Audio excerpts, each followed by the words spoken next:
اوران کو پہلے ہی قسط پہ ناکامی کا مظاہرہ کرنا پڑا۔ یہ کیوں ہوا؟ آئیے جانتے ہیں ہم اس ویڈیو میں۔ السلام علیکم، welcome back to my YouTube channel. آج ہم بات کرتے ہیں کرولوس اوران کے پہلے ایپیسوڈ کے بارے میں۔ ہم بات کریں گے پوری ایپیسوڈ کے بارے میں اس چھوٹی سی ویڈیو میں۔ جیسے یہ ایپیسوڈ شروع ہوتا ہے تو اوران علاؤالدین بے اور عثمان بے کو ایک میدان جنگ میں دکھایا جائے گا، وہ لڑتے ہوئے نظر آئیں گے۔ دوسری طرف ٹیرک بورسا کا قلعہ دکھایا جائے گا، جہاں پہ فلادیوس شہنشاہ کے ساتھ ایک ترک غدار کے ساتھ نظر آئیں گے۔ ترک غدار اوران کے حوالے سے بورسا کے قلعہ کو کیسے فتح کر رہے وہ بتائے گا، لیکن فلادیوس وہیں پر اس غدار کو مار دیتا ہے اور ایک بہت زبردست جملہ کہہ دیتا ہے ویلن کے روپ میں۔ مجھے بھی یہ جملہ بہت پسند آیا، لیکن میں یہ جملہ آپ کو ابھی نہیں بتاؤں گا کہ فلادیوس نے کیا کہا۔ دوسری طرف اوران بے قرارگاہ میں داخل ہوتے ہوئے نظر آئیں گے۔ وہاں پہ وہ سوچیں گے کہ کس طرح بورسا پر حملہ کریں گے۔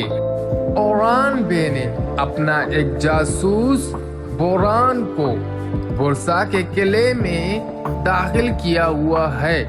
آپ یہاں پہ دیکھ سکتے ہیں جہاں پہ بوران صلیبیوں کے بیس میں بورسا کے قلعے میں ہے۔ علاؤالدین بے شہنشاہ کے ساتھ بورسا کے قلعے پر حملے کے لیے تیار ہیں، اور وہاں پہ بوران ان کے لیے بورسا کا قلعہ کھول دیتا ہے، دروازہ یعنی کہ بورسا کے قلعے کا دروازہ کھول دیتا ہے۔ جب اوران حملہ کر دیتا ہے تو اوران وہاں پہ پھنس جاتا ہے، تو اوران کے کافی سپاہی شہید ہو جاتے ہیں۔ اوران کو ہار کا مظاہرہ کرنا پڑتا ہے، اوران واپس چلا ہی جاتا ہے اور صلیبی بوران کو زندہ پکڑ کر قید کر دیتے ہیں۔ اب سمجھو بوران قید خانے میں ہے، فلادیوس کے ہاتھ میں ہے، بورسا کے قلعے میں۔ اب سوال یہ ہے کہ بوران کو کیسے بچاتے ہیں اور بورسا قلعہ کیسے فتح کر دیتے ہیں؟ اوران جب واپس آ جاتا ہے تو شاہین بے تو ان میں اختلافات پیدا کرنے کی کوشش کر دیتا ہے۔ ظاہر سی بات ہے، ایک ترک ڈرامہ ہو اور اختلافات پیدا کرنے والا نہ ہو، یہ تو ناممکن ہے۔ تو اوران بے یہاں پہ کچھ سوچتا ہے کہ بورسا قلعہ میں مدد کہاں سے حاصل ہوتی ہے، تو اوران بے جاتے ہیں مینارچی کو پکڑنے کے لیے، یہ جاننے کے لیے کہ جہاز کہاں سے مدد لے کر آئے گا۔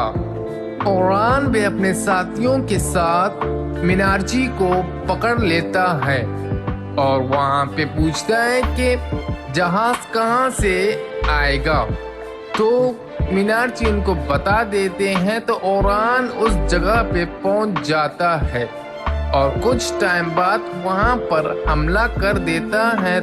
تو اس جگہ پہ فلادیوس کے بھائی اوقاتیوس کو بھی قتل کر دیتا ہے اور اس جگہ کو قبضہ کر دیتا ہے اور اپنے ساتھیوں کو کہہ دیتا ہے کہ صلیبی بیس میں یہاں پہ پہرا دیں، جب بورسا کے لیے جہاز مدد کے لیے آئیں گے تو ان پر حملہ کر لیں گے۔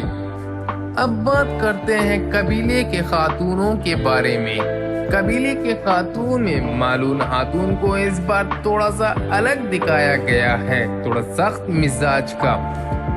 تو مالون خاتون یہاں پہ گونجا خاتون کے لیے تھوڑی سی مصیبت پیدا کر دیتی ہے، کیونکہ وہ کہتی ہے کہ گونجا سے علاؤالدین کی نسل نہیں بڑھ رہی ہے، تو علاؤالدین کی دوسری شادی کرانی پڑے گی۔